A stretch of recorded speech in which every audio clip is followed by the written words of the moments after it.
Hello and welcome. I'm your host, Claire Markwick, and this is Real Life Business.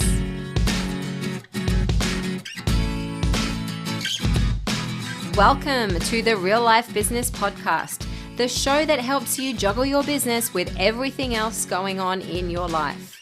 I'm your host, Claire Markwick, accountant and business coach, supporting you to grow a business that meets the needs of your life rather than taking over it. If this sounds good to you, then I invite you to check out the Real Life Business Hub at www.reallifebusiness.com.au/hub, where we have conversations like this all the time. But for now, let's get on with the episode. Here we are with episode number 28 of the Real Life Business Podcast. This week, I'm chatting with Sara Studerus, who works with clients using EFT tapping to help them, in her words, shift their shit. Sara has suffered from anxiety and depression her entire life and found herself in an abusive relationship, leaving her feeling stuck financially, emotionally, and physically. She admits to reaching rock bottom, and in this incredibly raw conversation, we chat about that time and how she has managed to completely rebuild her life, and more than that, create a business from the depths of the lowest of lows.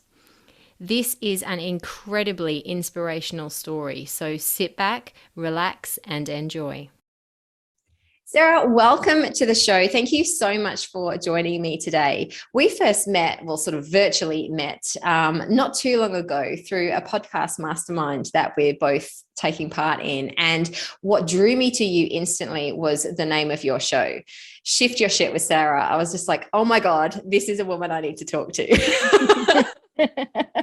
And then on hearing your story and hearing, where you've come from to get to where you are now, I was like, okay, you have to be on my show. Your story is so inspirational. There's just so much in there we can unpack. So here you are. Well, thank you so much, Claire, for having me here. Really appreciate it. Thank you. So before we kind of deep dive into all of that, why don't we start off to share a little bit more about what it is that you do, where you are, I'll throw it to you. Amazing. So again, thank you so much for having me. I am all the way across the world in Canada. So that's the wonderful thing about the internet nowadays is that, you can get to meet and be friends with and collaborate with people from anywhere, which is absolutely amazing. Australia is one of my only places that I've traveled to, one of my favorite places that I've traveled to. So it was amazing when I was like, oh, there's this lady from Australia that wants to talk to me. So that was amazing. So good, isn't it? It is. And so basically I'm an EFT practitioner. So what that is emotional freedom techniques. It's also known as tapping. So it is something that's just starting to get a little bit more well-known in the mainstream as not just only a stress relief technique, but it can also help you to shift out of things like limiting beliefs or habits, or shift into ways of being that you want to add into your life. And it's also been known as acupuncture, psychological acupuncture, acupressure, because you're using the meridians in your body, the energy meridians in your body, as you're talking through different points. And when you're activating the energy meridians in your body, when you're tapping on them, you're actually kind of getting into your body, and you're getting yourself out of that fight, flight, or freeze response and into kind of a safe space. And it does have some memory reconsolidation properties.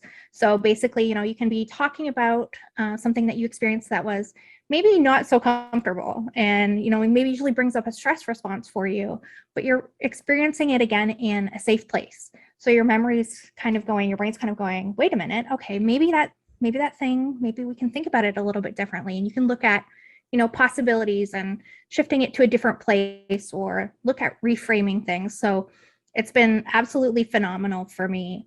I know I told you when I first encountered it, I was doing a 21 days of tapping experience, and I thought, oh, okay, well, we'll try this out. We'll see what it can do. Stress relief. Yes, I definitely need some of that. And within 3 days, I was no longer going over and over conversations that I had in my head and ruminating on things, which is something that I've done all of my life. And I thought, oh my God, this is magic. Like, I need to do this. I need to know more about it. People need to know more about this. And so that was really how I got involved in it, and how I decided I want to become certified in this, and I want to share this with the world. I think it's so incredible. A few weeks ago, we had a session together, didn't we? And it was, for me, I'm really open to trying new things. It's not anything I'd experienced before, and I just think we dug really deep into sort of my money beliefs and the meaning that I was putting to how I was feeling about money and earning money and all that sort of thing, and it just.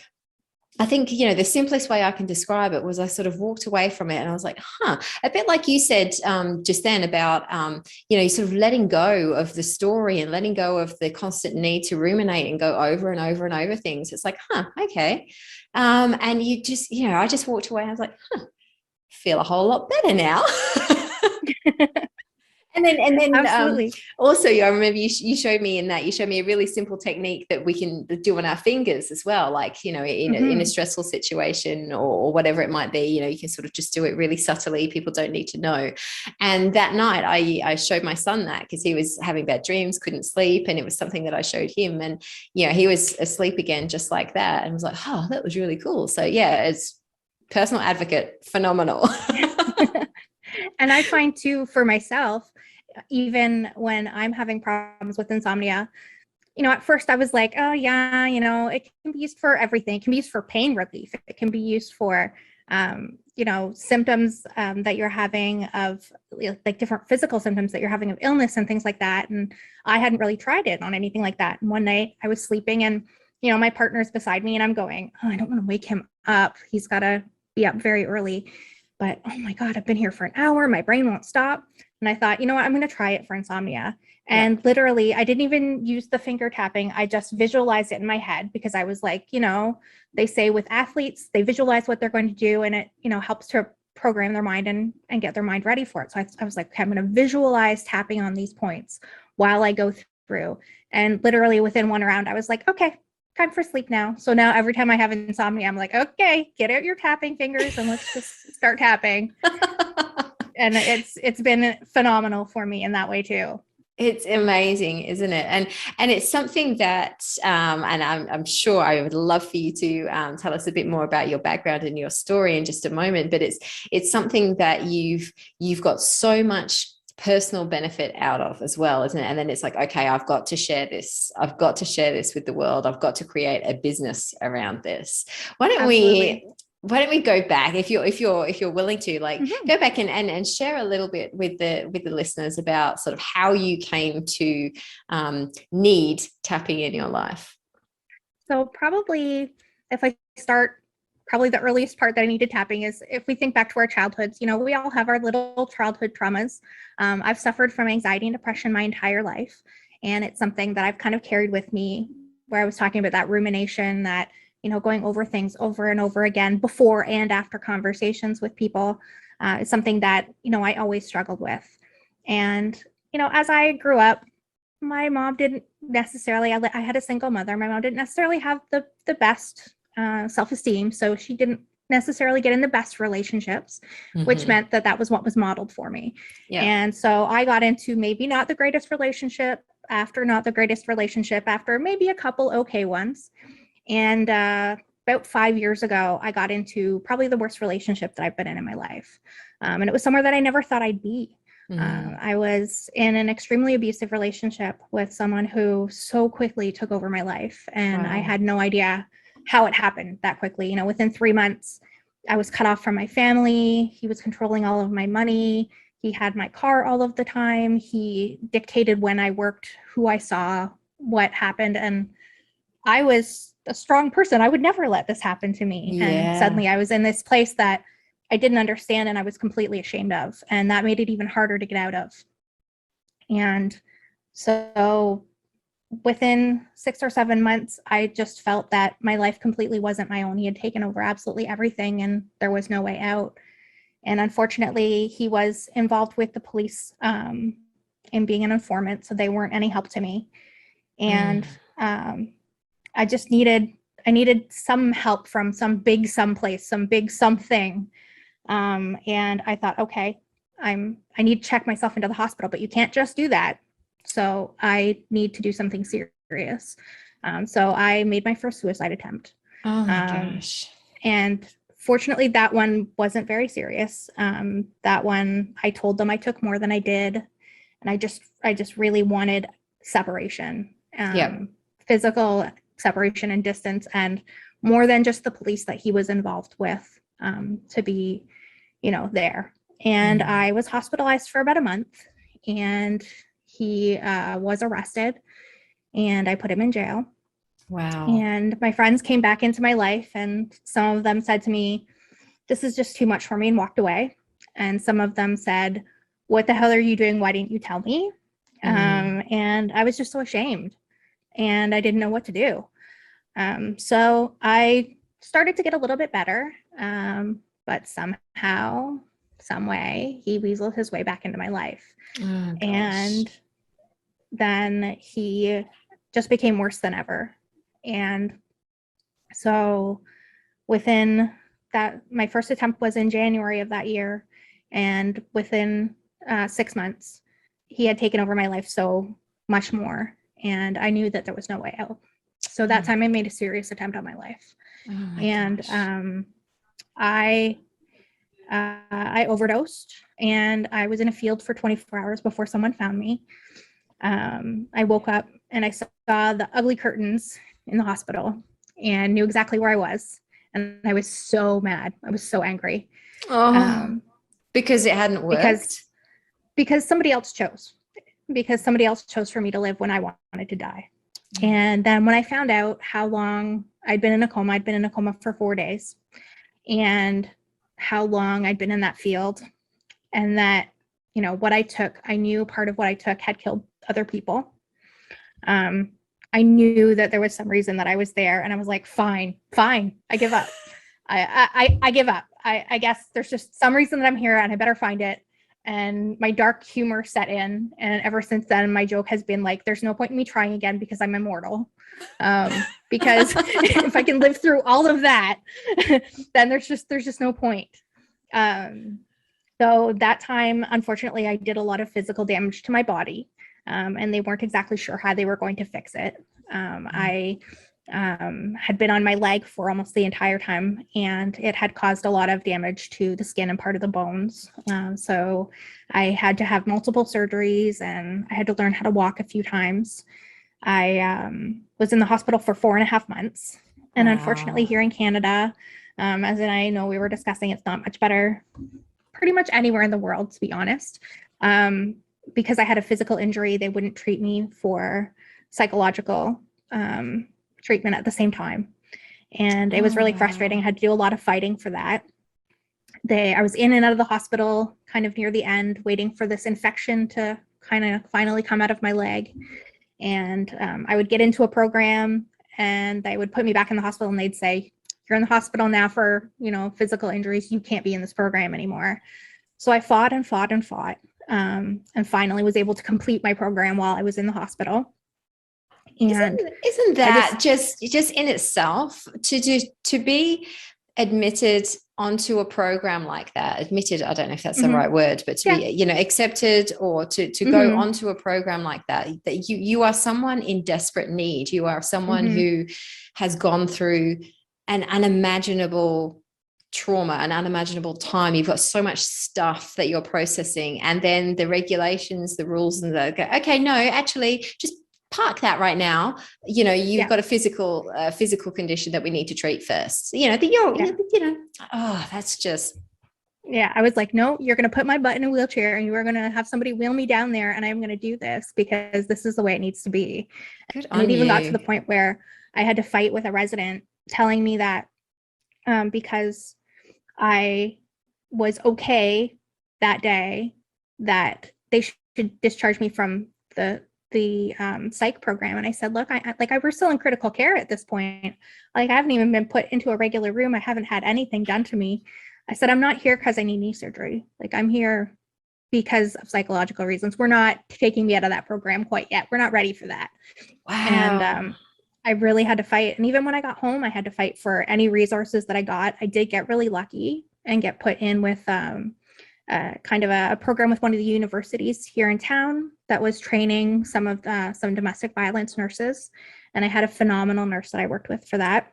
And she was actually key in when my ex-boyfriend they moved me while I was in the hospital. Victim Services moved me so he couldn't find me, but I drive a pretty obvious vehicle, and we think that's how he found me. Right. That a couple of months later, he showed up at my door, and I thought, I can handle this. I can get him gone, and nobody has to get hurt. But unfortunately, he was in a much deteriorated mental state. And I realized after about a day, he held me hostage for 2 days. I realized after about a day, there was no way that I was going to be able to handle this on my own. So I reached out to my domestic violence nurse, and even, I sent her a text message and said, look, I'm going to delete this message after I send it, but please, if you can, if you get this message, can you please just call the police and say that you're calling in a noise complaint from my neighbor because he's been yelling and he's not supposed to be here. So if they come for a noise complaint, it's going to get taken away, and no one's the wiser that it was me that called and whatever. So I'm going to erase this, but if you get this and you can do that, please just text me back and say, do you want to make an appointment for next week?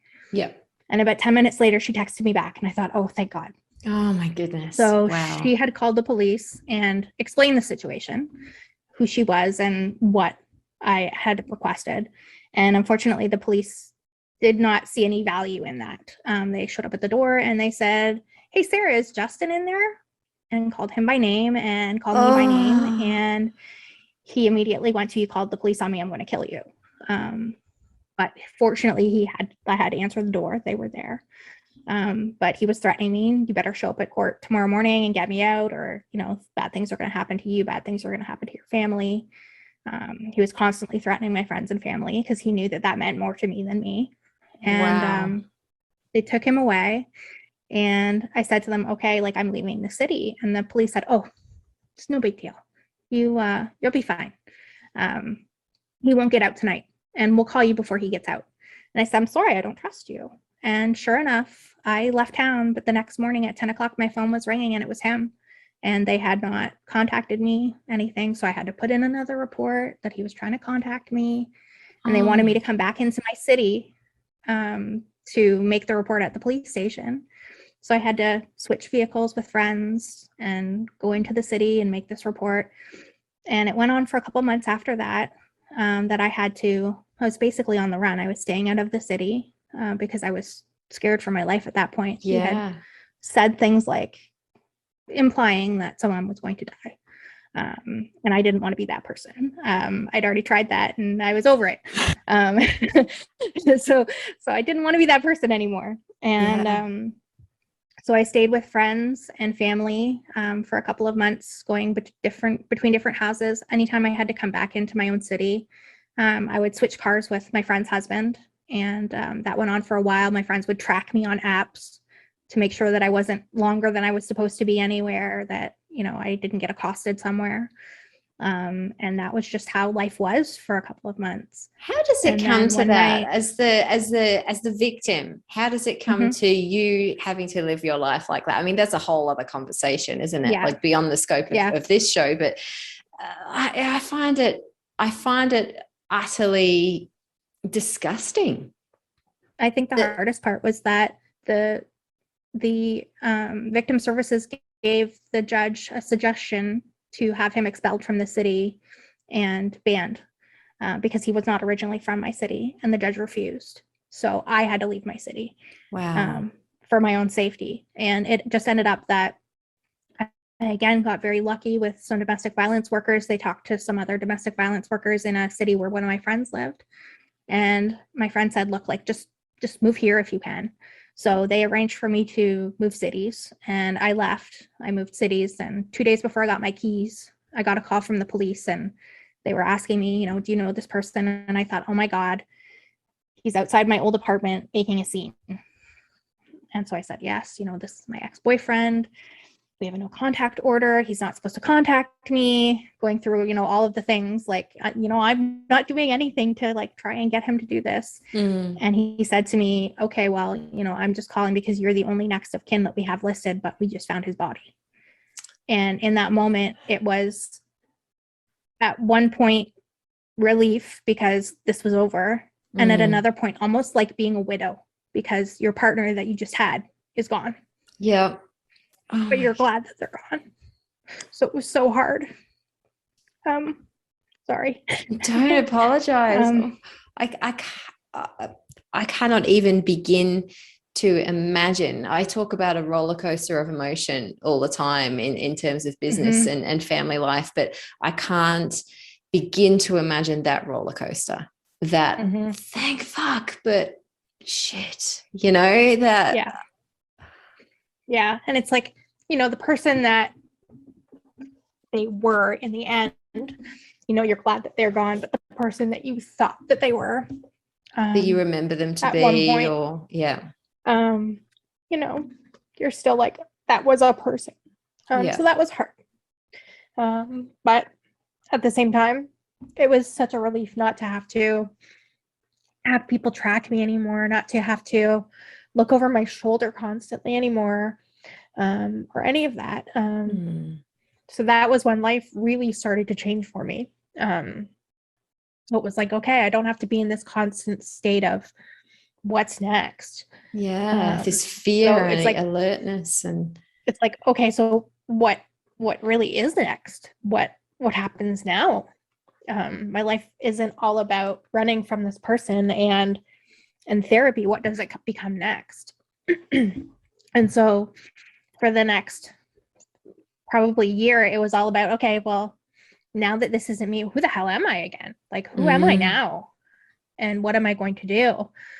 So I was very, very lucky. I have some phenomenal friends that really stuck by me and really, really helped me. And they have been just absolute rocks in my life. And they've really, really helped in that whole time, but also in that year afterwards where, I had to learn how to relate to people again. And my one friend calls me a walking trigger warning because when people ask me questions, I'm just very honest, and I don't really have a filter about them. So with my physical injuries, I walk with a cane, and if I have shorts on, or for the longest time I had a brace on my leg that went from my thigh to my ankle.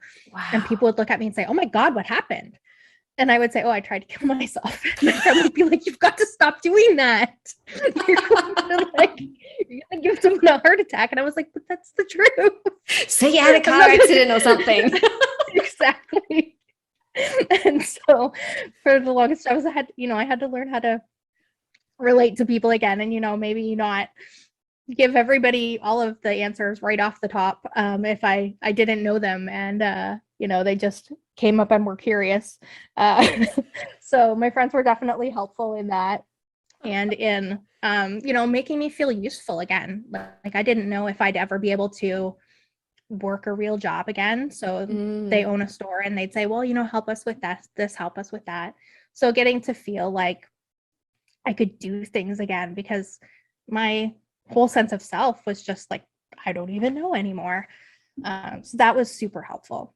I can, and then no, that's all good. I can imagine again, having a support network around us and having the right people around us is something I talk about all the time. But hearing your story, and this is why I wanted to have you on, hearing your story, it amplifies things so much more, doesn't it? About and you don't have to have gone through the extent of the trauma you have, but having those people that, as you say, are your rocks that you can call on, that have got your back, that are going to lift you up and, smack you in the face and say, you can't say that. You need those honest people, don't you, around us? We need those people around us. Yeah. And they've been phenomenal. And so, they would give me little things and say, like, try this, try that. How does that feel? How does that feel? And so little by little, it was like, okay, I can help them with their business. That's what I can do. But I was kind of also like, my whole identity had to change because I used to be the smart friend. I used to be the intelligent one. And unfortunately, like I've recently found out that in all of that, I did have to be resuscitated. So there would have been some brain damage associated with that, plus trauma, plus like everything I had in my system. So my brain doesn't function the way that it used to. And I don't have the memory that I used to. So my Right. whole identity also changed. So it was like, who am I and what am I anymore? So they also were key in helping me be able to give myself permission to kind of experiment and be like, what do I like now? What can I do now? What am I capable of now? And were kind of gentle with me in the time that my brain really needed to be able to heal. And there was a time that, I couldn't shift from one idea to the next easily at all. And they were, very gentle with me in that time. Whereas, if I had have been in, a typical regular job, I'm like, I would have been fired 10 times by now. So they were super helpful in that. And then once I discovered EFT, I was like, oh, I really want more people to know about this. And wait a minute, like, can I actually make a business out of this and like actually support myself and be able to make money, support myself, have a business, grow myself while I'm actually helping other people? Can I do that? Oh my God, this is a thing. So that's kind of how everything led into being able to bring this thing that helped me so much into creating a business to help other people. I'm almost to the point of like, I don't even know where to go next. Like I cannot believe the magnitude of that evolution, of that growth, of that change, of that whatever you want to call it, that you've been through. Something that popped into my head when you were talking, and I'm really curious to hear your thoughts on this. Would you say you have discovered yourself again, or have you created yourself? I would probably say that I discovered myself again, and then created new facets of myself from that, because it was all about, what am I even capable of anymore? And a lot of people go through that in different parts of their life and different phases of their life. When their children go to school, moms when their children leave the house, parents when their children leave the house, couples when they get divorced or a spouse dies. You're like, who am I without this relationship that defines so much of who I am? And for me, it was like, who am I without this part of me that defines so much of who I am? So I really know what it's like when people are going through that, when they're like, this just doesn't feel right anymore. And I mean, even with the amount of growth that people are searching for and striving for and finding these days, we're growing out of parts of ourselves. So I think that's something that we kind of constantly have to look for, where it's like, if something just doesn't feel like it's right or feel like it fits or feel like enough anymore, that's okay. It's okay to grow out of those parts of ourselves. It's okay to evolve into something new. We don't have to be the same person, and we shouldn't be the same person our entire lives. And it's okay. We don't have to feel bad about it.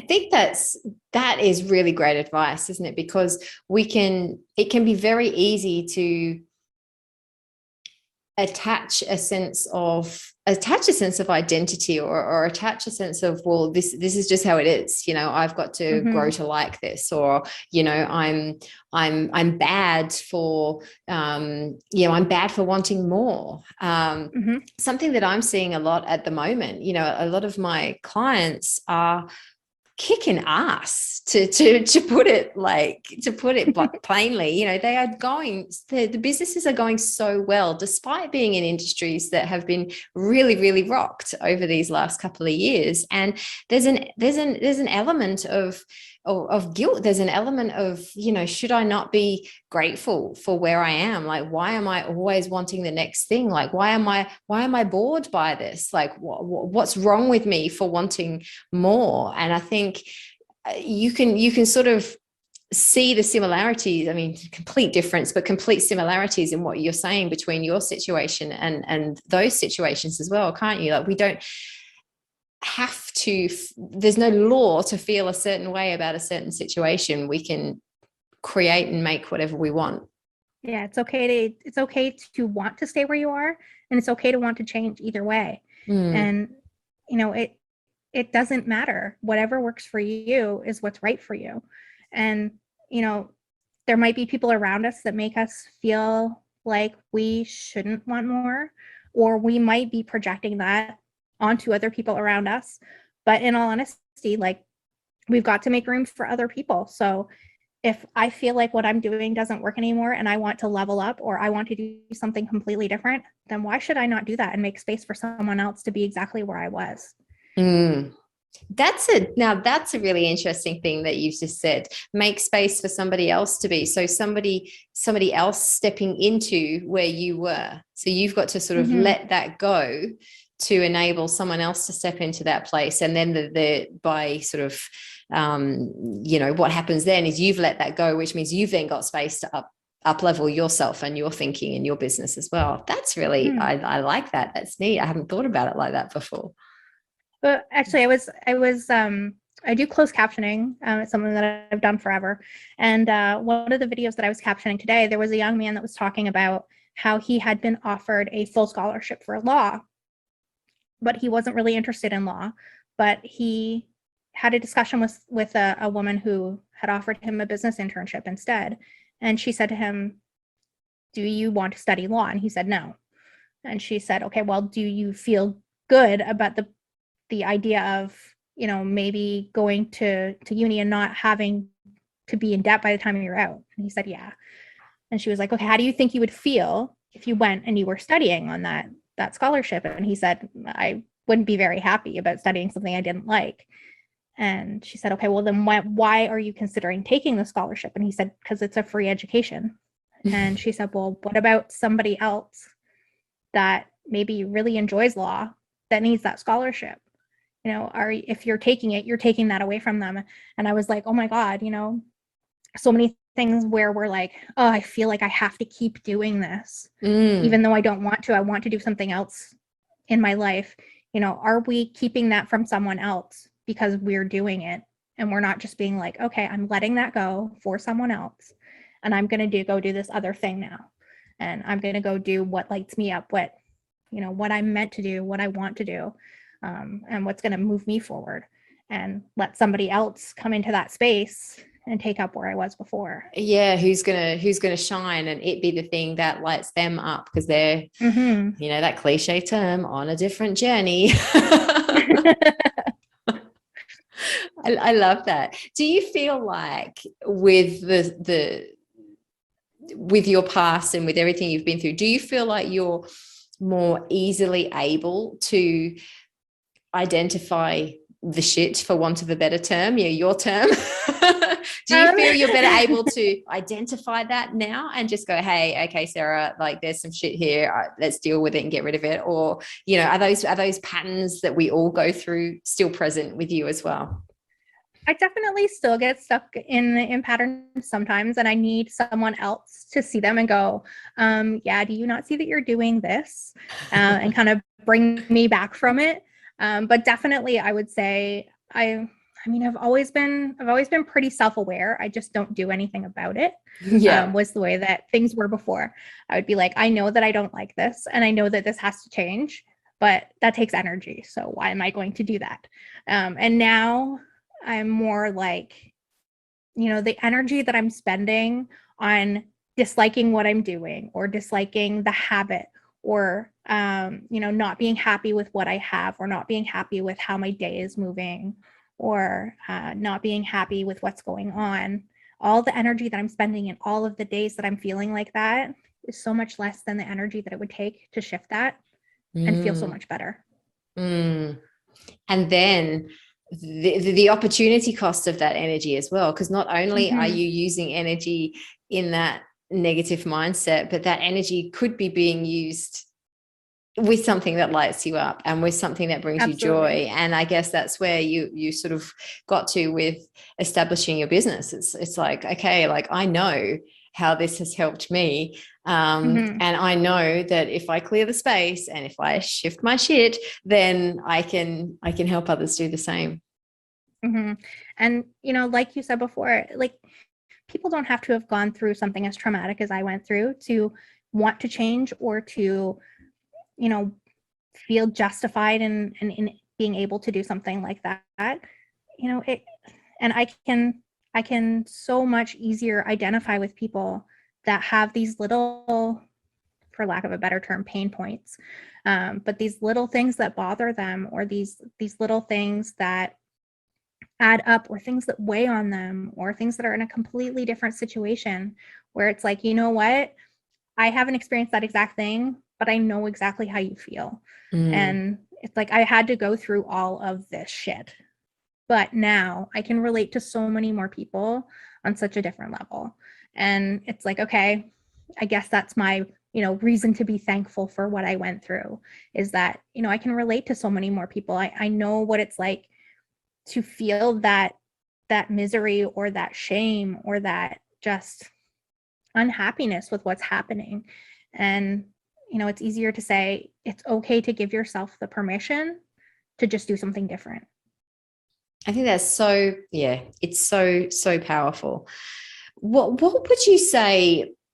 Because, you know, let's be real here. Let's be real. Let's be very honest. You know, whilst I hope that you never ever get to the depths of where you were before, it still doesn't mean life is dandy all the time. So it's still, you know, you haven't negated yourself of the ups and downs of life and business and everything else. There's still good days. There's still bad days.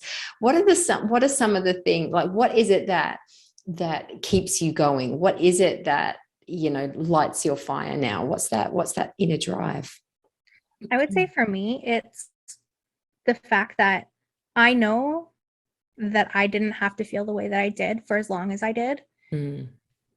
And I know that other people don't have to feel that way. So it's letting other people know that there's a different way, you know, whether it be that you're unhappy with your weight, whether it be you want to be in a different business, whether it be that, you know, you're not happy with your partner anymore, whether it be that you just don't feel good and you want to feel good again.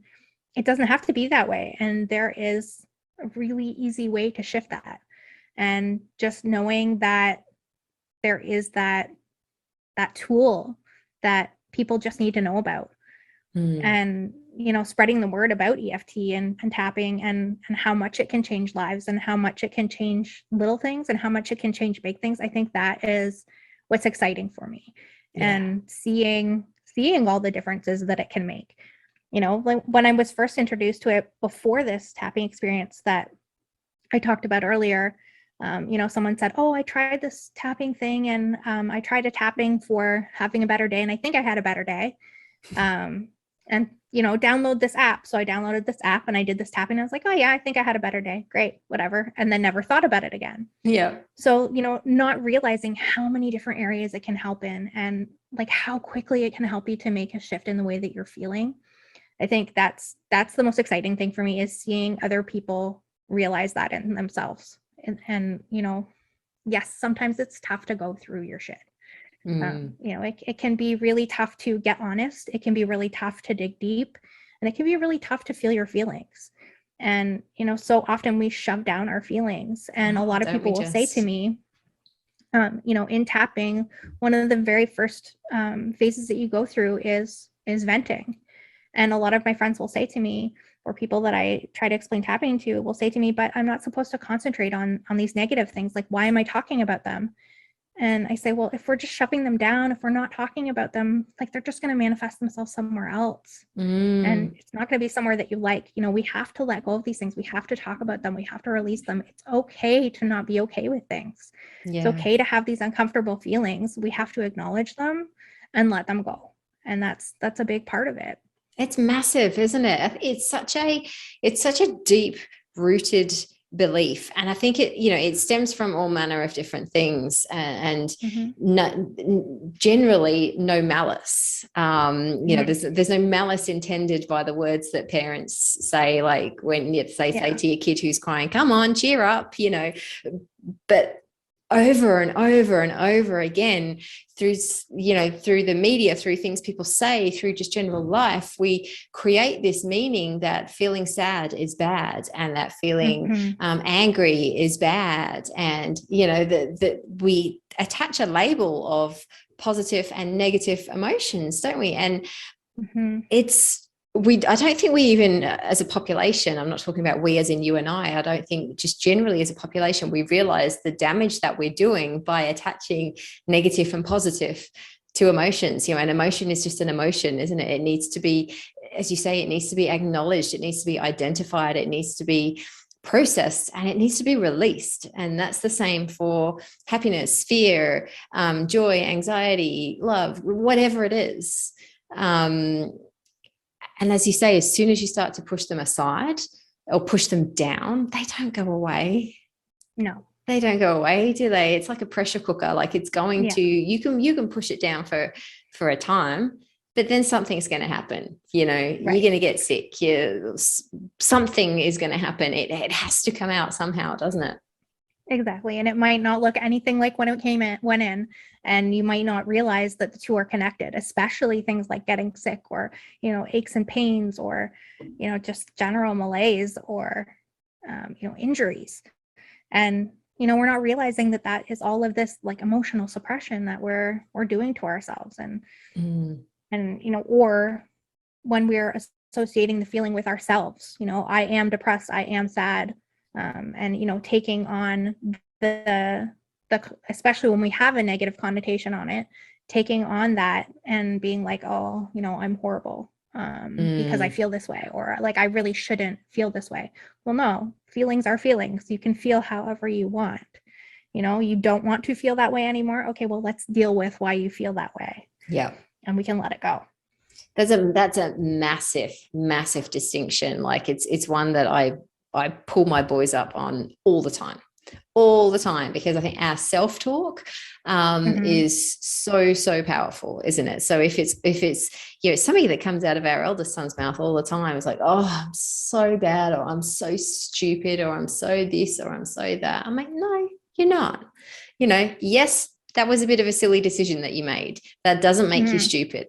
You're just you who made a stupid decision. It's very, very different, very different to our mindset and how we can then choose to approach things differently, isn't it? Absolutely. Yeah.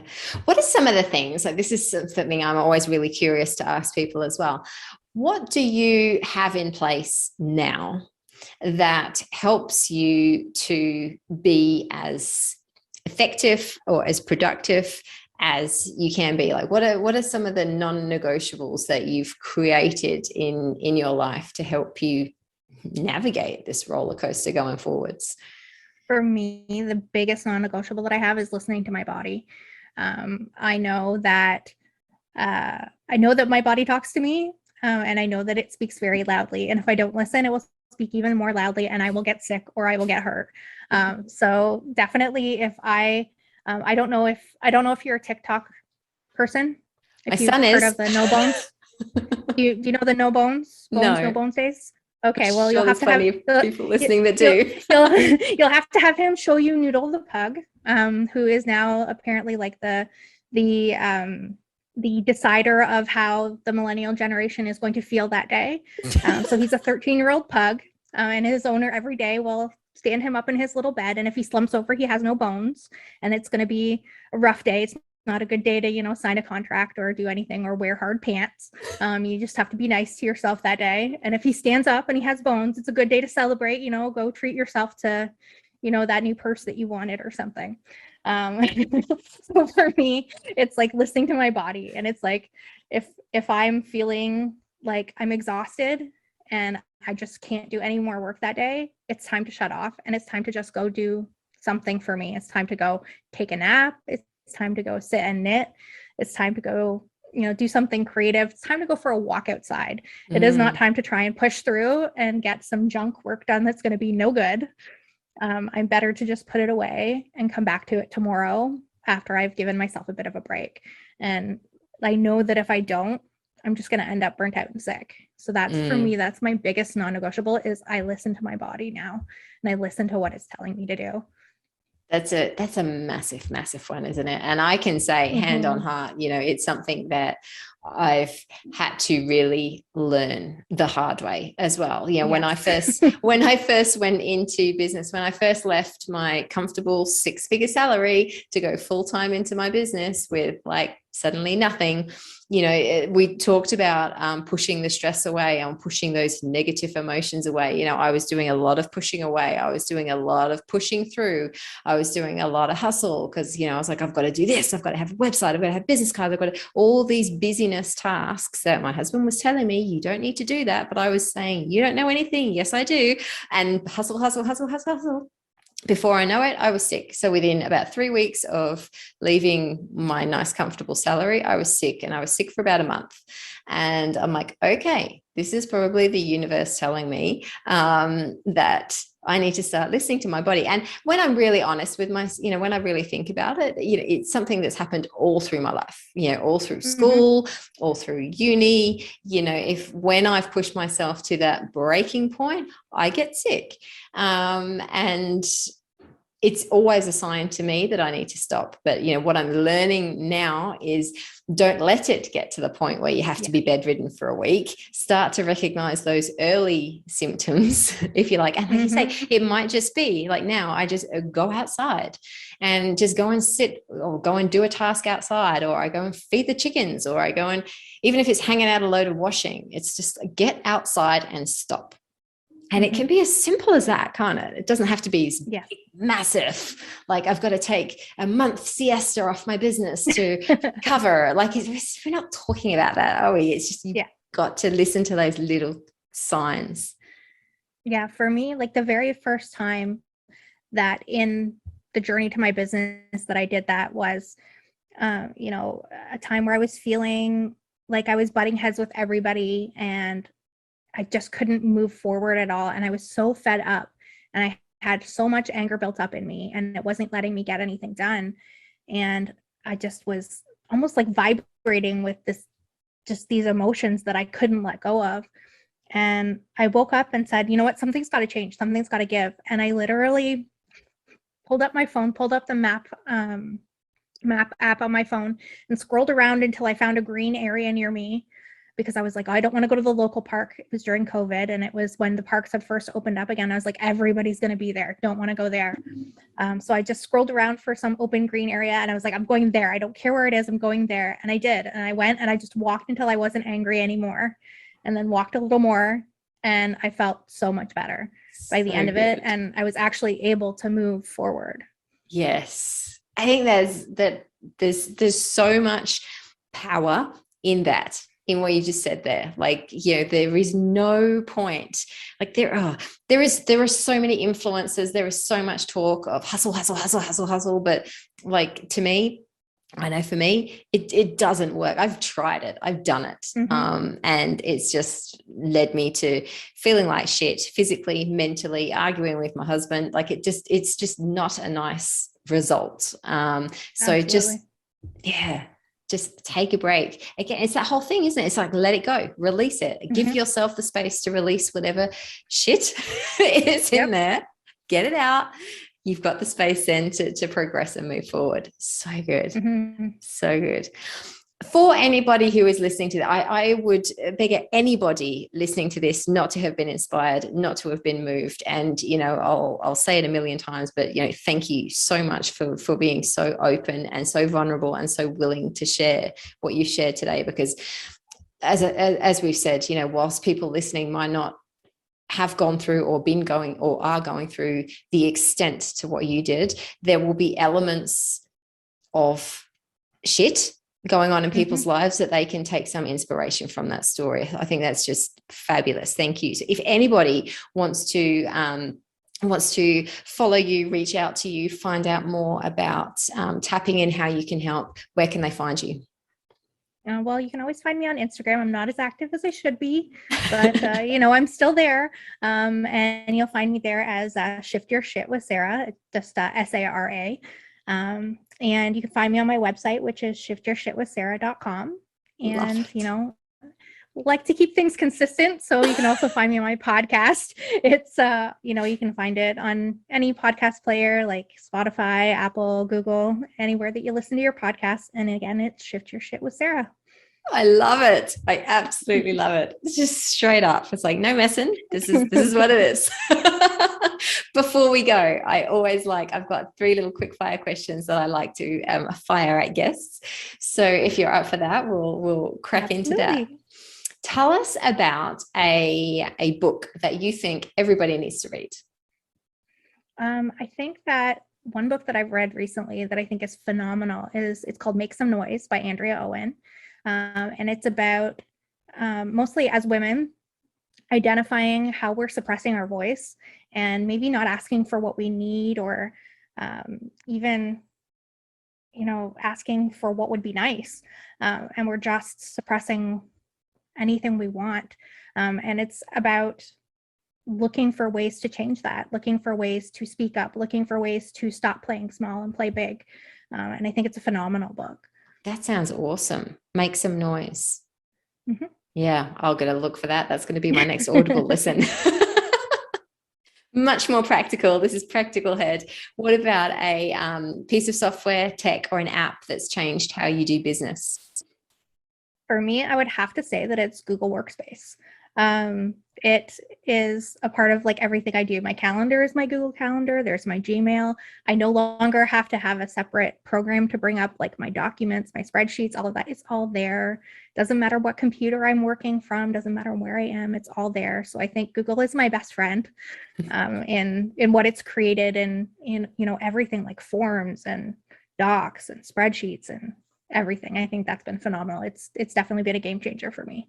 I love it. Yes, I absolutely love it. The whole, when I think back to when I was at uni and I used to, carry my floppy disks in a little, I used to get colorful containers and I'd stick stickers all over them, and I'd get to the computer, the computer rooms at uni, and I'd be like, shit, I've left that floppy disk with that half-written essay on it at home. And, or leave it in the computer lab, and then you have to hope that it's still there when you go back. Yeah. Mm-hmm. That's it.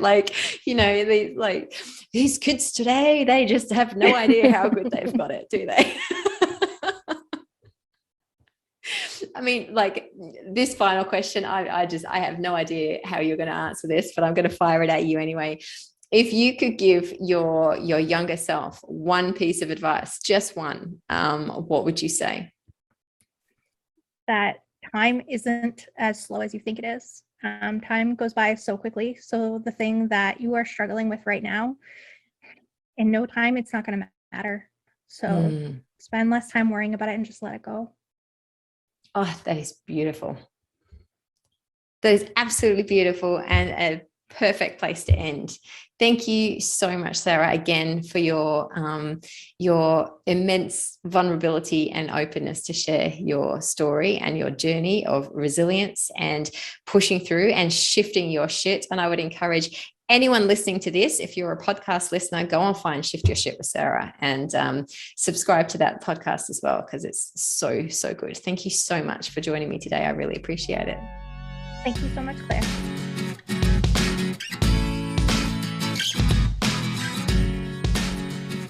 Oh my God, seriously?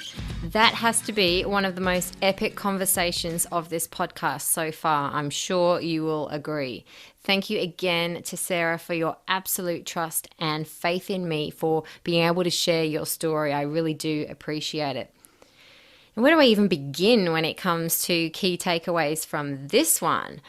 I think perhaps the single biggest thing for me is that whatever it is in life, in business, whatever it is that we're going through, we need to remember that it will pass.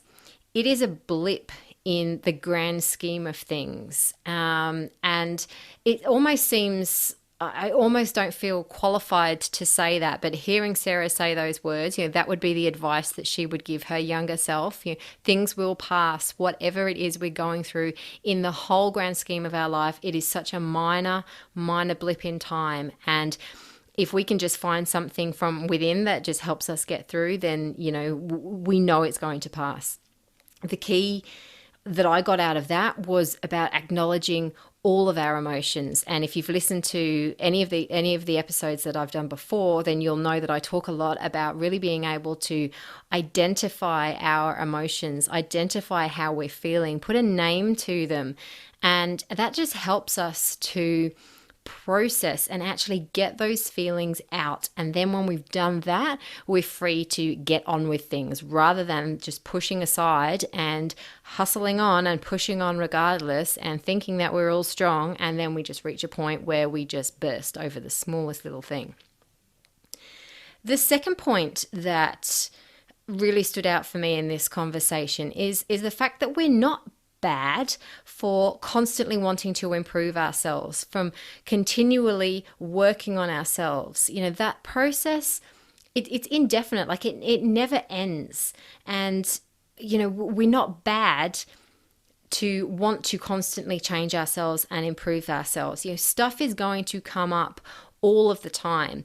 Each time we level up, each time we process some shit, each time we shift some shit, we level up and we become this new version of ourselves. And when we hit a roadblock again, which we inevitably will, it can be really, really easy to think, oh, well, fuck's sake, I thought I got through all of this. But the thing is, we're at a different level. We're playing at a different card table right now. The stakes are higher. And when we elevate ourselves, when we grow, when we do that inner work, we're going to reach the next problem and the next challenge and the next thing that we have to get through, the next blockage. That process never stops. And just because we think we've got our shit together and then something else happens that throws a roadblock in the way, it doesn't mean anything bad. It doesn't mean we're doing anything wrong. Actually, it's my belief that it's a sign that we're constantly growing and that we're constantly elevating. If we never reached a point where we felt uncomfortable, if we never reached a point where we started doubting ourselves and questioning our decisions and that sort of thing, we comfortable, we're sitting too pretty. We have to always be in a position where we're growing and we're elevating ourselves. And so it's not a sign that we're failing if we're constantly coming across roadblocks. It's a sign that we're doing the work and getting through one and reaching the next one. The final thing that, God, there was so much, wasn't there? But I think that the final thing that I want to sort of make a point of from this conversation is that we can create whatever we want out of our life, out of our business, out of anything, when we have the right support around us. Our support networks are absolutely crucial. And that doesn't just mean our friends, or that doesn't just mean our family. That means, having mentors, having coaches, having colleagues, having people who challenge us as well. Because if we just always surround ourselves with people that go, yeah, that's awesome, you're so great, we don't learn from that. We need constructive feedback as well to be able, to have someone who sees things from a different perspective, to be able to go, you know what? Maybe you want to think about this, or maybe you want to think about that. The right people around us give us energy. They give us inspiration. They lift us up. They back us. But they also call us out on our bullshit. They don't just let us sit comfortable. If we're doing something, or if we're not doing something that we should be doing, we need people around us who are going to really kick us up the bum. Like Sarah was saying in this example, she had some really, really good friends that helped her through what can only, I can't even imagine the depths of what she was feeling at certain times, but she got through it with the support, the care, and the love of the right people around her. And this is something that's come up in so many of these podcast conversations. The right people around us is absolutely crucial. Now, on that, if you are looking for more of a support mechanism for you and your business and the growth that you have got channeling in for 2022, then the Real Life Business Hub might be just up your alley. Inside the hub, you get access to fortnightly boardroom sessions, which are live Zoom roundtable discussions, essentially, where we discuss the things going on in our businesses, going on in our lives that affect how we progress forward. There's monthly expert masterminds, and we've just had the very first one with Mel Judd, and she talked about managing stress. But more than that, it was sort of changing our relationship with stress, changing how we view stress, and therefore giving us more strategies to be able to feel more in control in our life. So that was an awesome one. And just because it's past doesn't mean you miss out. The recordings are there. They're going to be archived in the hub. So at any point that you join, you still get access to all of the live mastermind sessions that have already happened. You also get access to an ever-expanding library of resources and self-paced business development content that, covers things like planning and prioritizing, personal and team development, finance management, all the sorts of things that we need to build the foundations and then decide where we want to go and then, fill that gap from where we are now to where we want to be. So you get all of that inside the hub, as well as the community of like-minded business owners who are there for support, who are there for celebration, who are there for the challenge, who are there for the ride because they're on it too. Let's face it, we get a little bit, I certainly get a little bit annoyed talking business all the time with my husband, because I'm like, I don't want to have those conversations with him. I want to have different conversations with him. I don't want him to be the one that I'm bouncing all of my business stuff off and all the things in my brain off with all the time. So it's really great to have that support network around us. Alrighty then, that is all from me for this week. I trust you have got something out of this episode. I cannot believe it if you haven't. I would love to hear your key takeaways. So find on Instagram, on Facebook, when you see any post or story relating to this episode, tag me and share it, and share what you have loved with this episode. Tag the Real Life Business community, and I would love to hear your takeaways from this. If you haven't already, hit subscribe on your podcast app of choice or YouTube. You can now listen to these episodes on YouTube as well. And if you are listening on Apple Podcasts, I would really appreciate a 5-star review, because that's really going to help build awareness of this show. Okie dokie. I will leave your ears now, and I will be back next week. Bye-bye.